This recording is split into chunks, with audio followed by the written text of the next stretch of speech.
name is Chris, and I'm a middle school science teacher at Fall Creek.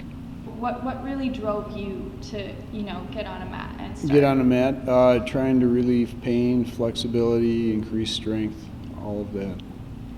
And so you mentioned that you used to be a construction worker. Yep. And you used to see a chiropractor. Yep. Can you tell me just a little bit about your background, of your construction work, how that led to injury or pain, and how you worked through that? Well, I was a roofer, and I had injured my lower back.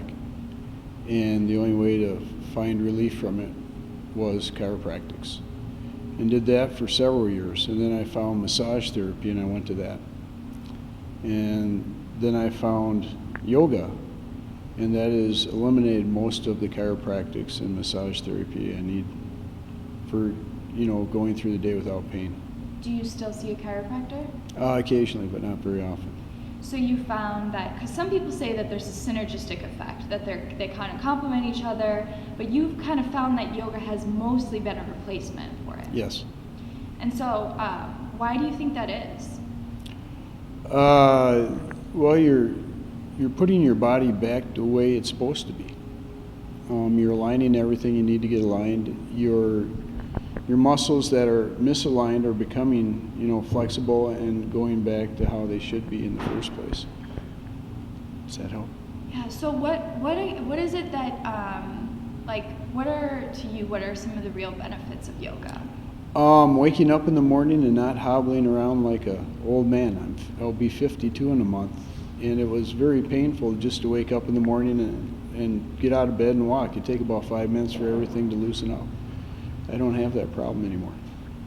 So your lower back pain is mostly, tell me a little bit more about, kind of the pain you experienced from your roofing experience, before you did yoga. What kind of state you were in? Tell me a little bit about that. It would come and go.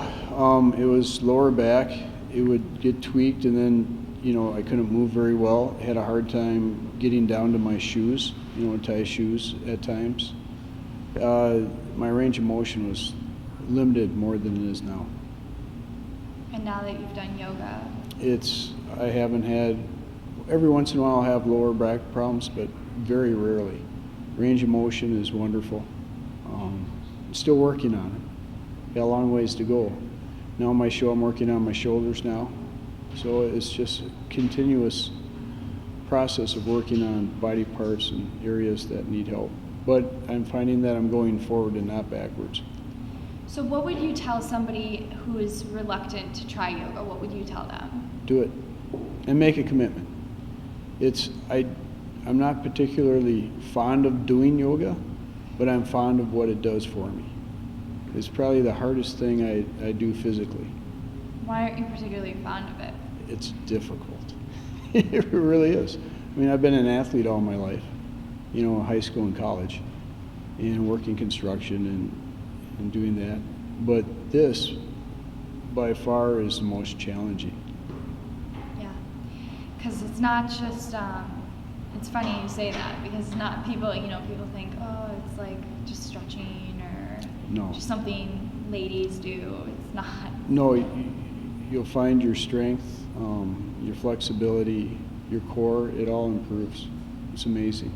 And it's taken my other fitness to another level also.